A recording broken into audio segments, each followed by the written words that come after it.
অন্তর্বর্তী সরকারের ক্ষমতা নেয়ার 10 মাস পর প্রথমবারের মতো যুক্তরাজ্য সফরে যাচ্ছেন প্রধান উপদেষ্টা ডক্টর মোহাম্মদ ইউনূস। তার সফর ঘিরে উচ্ছ্বসিত প্রবাসী বাংলাদেশিরা। দেশের পরিবর্তিত পরিস্থিতিতে প্রবাসীদের দীর্ঘদিনের দাবি আদায়ের সুযোগ এসেছে বলে মনে করছেন অনেকে। সিলেটের যেটা ওসমানী বিমানবন্দর যে প্রবলেমগুলো হয়, এইগুলা যেন আমরা প্রবলেম সলভগুলা করতাম পারি, এই দাবিগুলো আমরা তার উপরে রাখি। উনি লন্ডনে আসার পর লন্ডনের যুক্তরাজ্য প্রবাসী যে বিভিন্ন দাবি দেওয়া রয়েছে সেগুলো প্রতি তিনি গুরুত্ব দেবেন এবং দাবি দেওয়া পূরণে তিনি অগ্রণী ভূমিকা পালন করবেন।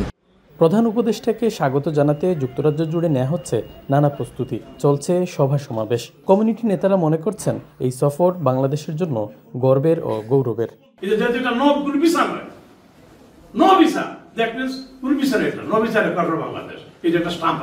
আমরা বলবো যেটাকে আপনার বেরিয়ে নেওয়া হয়েছে,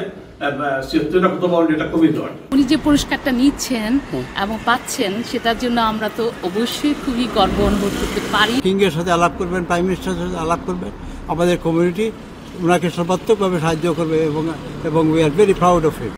4 দিনের এই সফরে বাকিংহাম প্যালেসে ব্রিটিশ রাজা তৃতীয় চার্লসের সঙ্গে দেখা করবেন ডক্টর ইউনূস। এ সময় তিনি রাজার হাত থেকে নেবেন কিংস চার্লস হারমোনি অ্যাওয়ার্ড। সফরসূচি অনুযায়ী 11 জুন ডক্টর ইউনূসের সঙ্গে দ্বিপাক্ষীয় বৈঠক করবেন ব্রিটিশ প্রধানমন্ত্রী sir Keir Starmer. Shariful Islam Chowdhury, এখন, লন্ডন।